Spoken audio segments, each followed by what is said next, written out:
겸손과 기도. 찬미 예수님. 그때 예수님께서 제자들에게 이런 비유를 들어 말씀하셨다. 하늘 나라는 자기 포도밭에서 일할 일꾼들을 사려고 이른 아침에 집을 나선 밭 임자와 같다. 그는 일꾼들과 하루 한 데나리온으로 합의하고 그들을 자기 포도밭으로 보냈다. 그가 또 9시쯤에 나가보니 다른 이들이 하는 일 없이 장터에 서 있었다. 그래서 그들에게 당신들도 포도밭으로 가시오, 정당한 삭슬 주겠소 하고 말하자 그들이 갔다.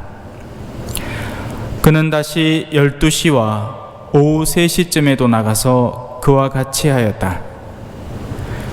그리고 오후 5시쯤에도 나가보니 또 다른 이들이 서 있었다. 그래서 그들에게 당신들은 왜 온종일 하는 일 없이 여기 서 있소 하고 물으니 그들이 아무도 우리를 사지 않았기 때문입니다 하고 대답하였다. 그러자 그는 당신들도 포도밭으로 가시오 하고 말하였다. 저녁 때가 되자 포도밭 주인은 자기 관리인에게 말하였다. 일꾼들을 불러 맨 나중에 온 이들부터 시작하여 맨 먼저 온 이들에게까지 품삯을 내주시오.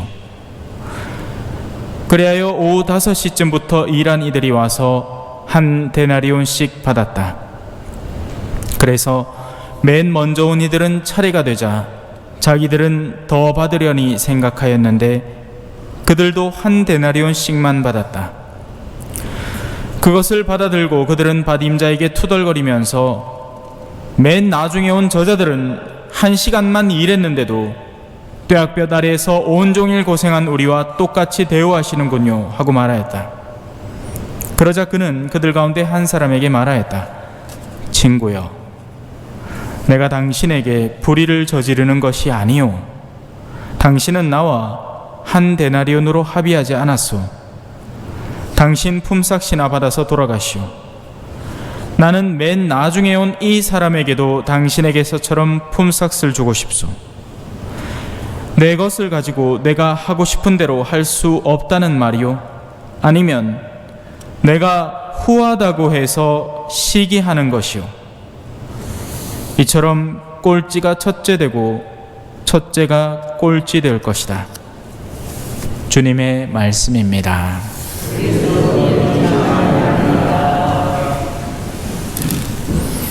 찬미 예수님. 오늘 이야기는 특히나 여기 참외밭을 갖고 보시는 분들이나 일꾼들을 구하는데 곤욕을 치러보신 분들이라면 어쩌면 더 현실적으로는 와닿지 않을까 생각을 합니다. 그리고 굳이 그런 참외밭을 갖고 있지 않다 하더라도 세상 논리라는 시선으로 이걸 바라봤을 때 누구나 이상한데? 라고 느낄 것이 분명합니다. 당연하겠죠. 아니 하루 종일 일한 사람 새벽부터 나와가지고 오후 6시까지 아침 6시부터 저녁 6시까지 12시간을 일했는데 마지막에 5시에 나와가지고 1시간 깔짝 일한 사람한테 동일한 임금을 준다니 이 무슨 말도 안 되는 논리인가 라고 생각을 하실 겁니다. 맞죠? 솔직히 그죠? 네. 그래서 여기에서는 해설이 필요합니다. 왜 이런 것인지. 첫 번째는 데나리온이라는 것입니다. 여기서 상징적으로 드러나고 있는 데나리온은 결국 우리의 구원이라고 볼 수 있죠. 그리고 구원의 은총은 나누어질 수 있는 어떤 요소가 아닙니다. 모두가 똑같이 구원받아야 하는 거죠. 그로 인해서 거기에서 먼저 선배 역할을 하는 사람이 뒤늦게 들어오는 사람도 구원을 받을 때 생기는 내면의 불안감을 조정할 수 있어야 하는 겁니다. 그런데 심지어는 성당에도 그런 일들이 종종 일어납니다. 성당에 먼저 와 있다고 해서 선배 노릇을 하려는 거죠. 그걸 나쁜 말로 부르면 텃세라고 합니다. 성당은 어떤 곳입니까? 누구든지 다가와서 구원의 보화를 마음껏 누려야 마땅한 곳입니다. 그런데 우리는 꼬로마이 해가 저기요 늦게 와갖고 우리 동네 뭐 아나? 라는 심정으로 노려볼 때도 있습니다. 물론 모두가 그렇다는 건 아니에요. 특정 내면의 어둠을 갖춘 무류, 뭐든지 선후를 따지고 드는 그런 사람들이 주로 그렇습니다. 자, 두 번째 우리가 바라봐야 할 것은 뭐 여러 가지를 볼 수 있겠지만 일단 데나리온에 대해서는 이해를 하셨을 것이고, 두 번째는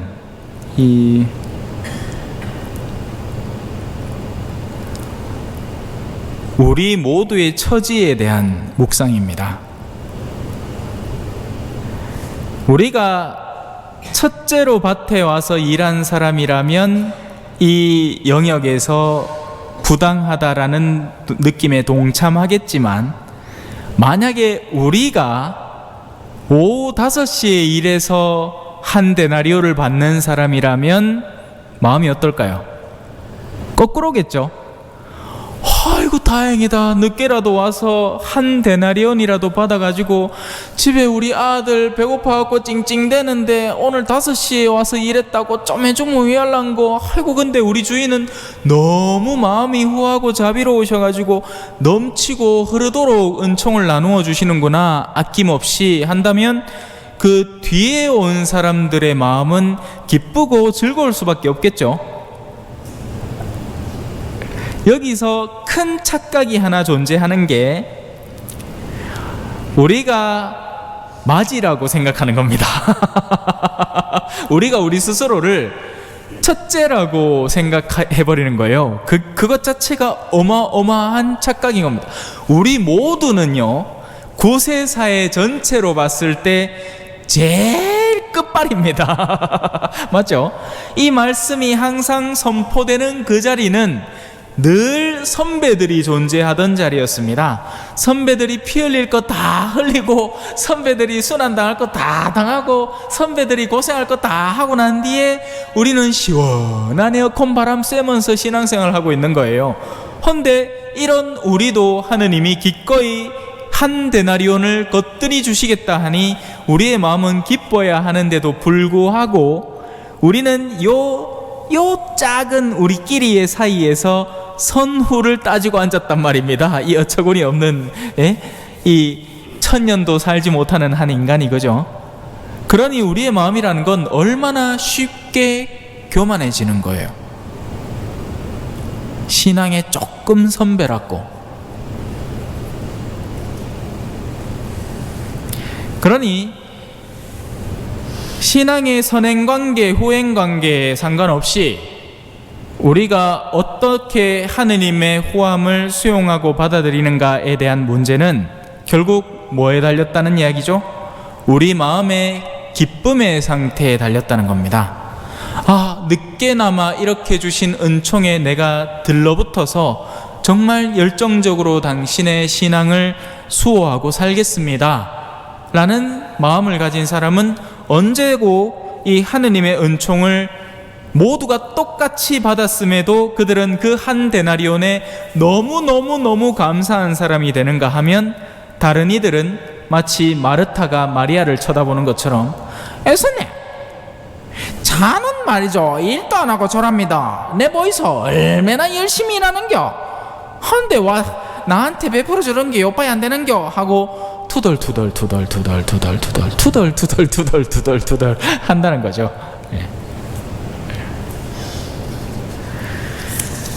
내가 후하다고 해서 시기하는 거요, 내 것을 가지고 내가 하고 싶은 대로 할 수 없다는 말이요.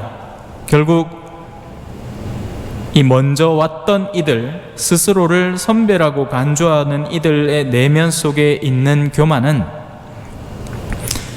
하느님께서 미리 선점하신 계획보다도 자신들의 합리성의 잣대가 더 위에 있다는 거죠. 결국 교만으로 수렴되는 겁니다.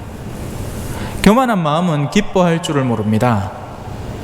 오늘 저는 한 분이 점심을 사주고 해서 맛있게 먹고 왔는데요, 만약에 제 마음이 굉장히 교만한 마음이라면 그 어떤 음식도 달갑지 않을 거예요. 왜? 교만한 사람이 그죠? 얼마나 세계 각지를 돌아다니면서 맛있다는 건 다 먹고 왔겠습니까? 그죠? 예? 아닌 게 아니라 사실이에요. 남미에서 제일 맛있는 게 뭔지 아세요? 아르헨티나 소고기입니다. 볼리비아 있으면서도 그 고급 레스토랑에 초대받아 가지고 그 다다다다다다다다 하면서 막 썰이 묻고 하마 얼마나 고급진도 몰래. 만약에 그런 교만한 마음을 그대로 갖고 있으면 저는 이 한국에서 어떤 음식을 마주하더라도 기쁘지 않겠죠. 아니에요.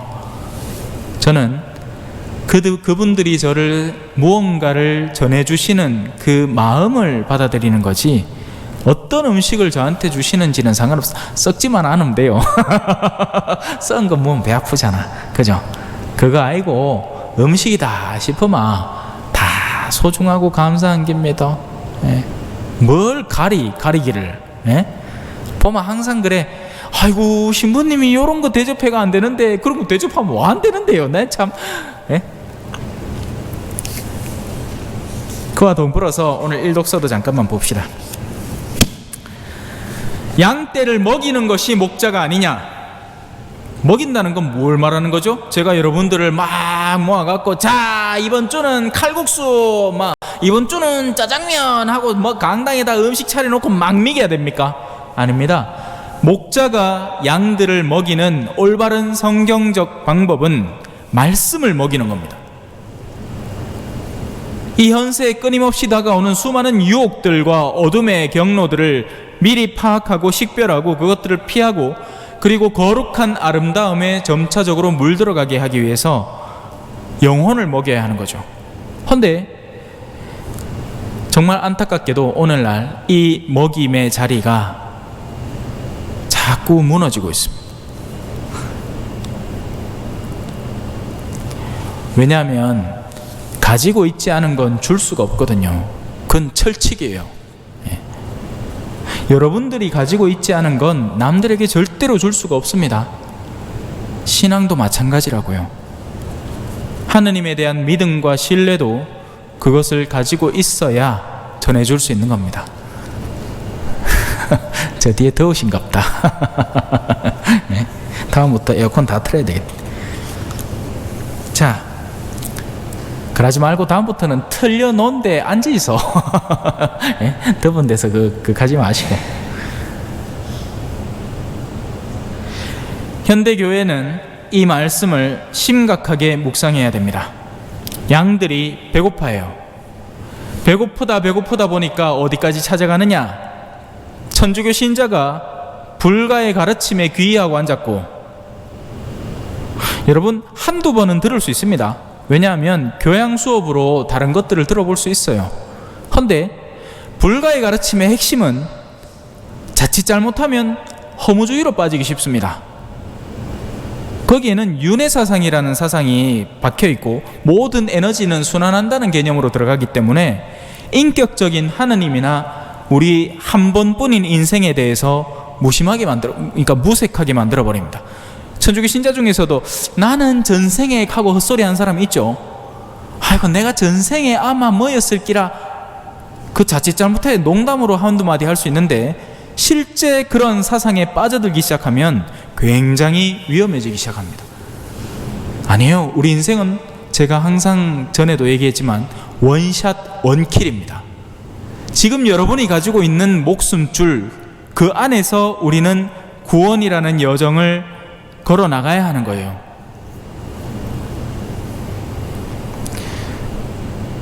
어떤 사제는 지나치게 정치적인 내용에 빠져들어서 오히려 신자들의 분열을 야기시키기도 하고, 또 어떤 사제는 그냥 신자들을 웃기게 하는 걸로 만족감을 얻으려고 하고, 그러다 보니 신자들이 미사를 왔다가도 내가 오늘 하루를 살면서 내 영혼의 방향을 어디로 설정해야 되고 어떤 것을 취해야 되는지 공허함을 쥐고 가는 겁니다. 그러다 보니 양들이 아프고 병들고, 왜? 잘 못 먹으니까 쩔뚝쩔뚝 대다가 어디 구덩이에 빠져가지고 다리 뿌라 아프고, 다른 이리떼들이 와서 흩어져 도망가 버리고 하는 일들이 비일비재하게 일어나는 거죠. 사실 오늘도 한 두 사람이 나를 찾길라 평소에 냉담하던 분들이래요. 근데 다른 목적이 있어서 저를 보고 싶답니다. 그래서 미사에 오라 했어요. 근데 안 왔네요. 나도 그 사람들 안 만나주려고. 그죠? 내 뭐 안다고 그 사람들 좋은 거 해줄랍니까? 그죠? 예. 성당에서 하는 모든 일들은 신앙을 증진시켜야 하는 목적임에도 불구하고 그런 것 없이도 다른 사람들이 와서 누릴 수 있는 것들을 만들어 놓으면 이건 먹이지 않은 채 쓸데없는 에너지만 소비하게 되는 거죠. 그렇잖아요. 그죠? 지금 우리 성당이니까 지금 조용하지, 이제 코로나 끝나고 나서 다른 성당들은 또다시 예전의 패턴을 회복하기 위해서 이 행사 저 행사를 하는데 어떻겠습니까? 인력이 부족하겠죠. 그러니 또 이 한 사람이 2탕 뛰고 3탕 뛰고 4탕 뛰다가 그나마 살쪄 있던 양들이 다시 메말라가고 그들이 냉담 상태에 빠지는 일이 자주 일어나는 겁니다. 내 생명을 걸고 말한다. 주 하느님의 말이다. 나의 양떼는 목자가 없어서 약탈당하고 나의 양떼는 온갖 들짐승의 먹이가 되었는데 나의 목자들은 내 양떼를 찾아보지도 않았다. 목자들은 내 양떼를 먹이지 않고 자기들만 먹은 것이다.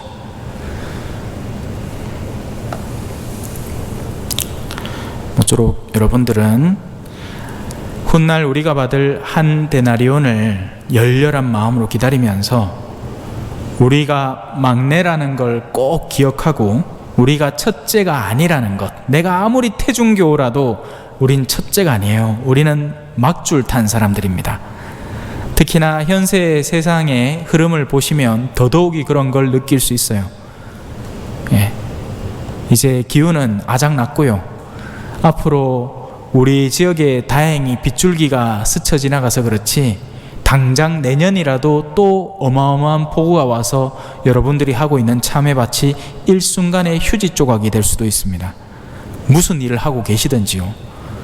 산에 비가 엄청 쏟아져 내려서 갑자기 여러분들이 뭐 키우던 죽사가 아작이 나버린다든지, 참외밭이 엉망진창이 된다든지, 아니면 공장에 너무 마른 나머지 평소에는 안 날 뿔이 아주 작은 불씨로 홀라당 타버린다든지, 하느님께 마음을 두고 그분을 열렬히 사랑하는 마음으로 산다면 하느님께서는 없던 축복도 내려주시겠지만 하느님은 정의의 하느님이고 우리의 마음대로 갚으시는 분이란 말이죠. 오늘 복음 하나송입니다. 하느님의 말씀은 살아있고 힘이 있으며 마음의 생각과 속셈을 가려낸다. 아멘. 찬미 예수님, 겸손과 기도.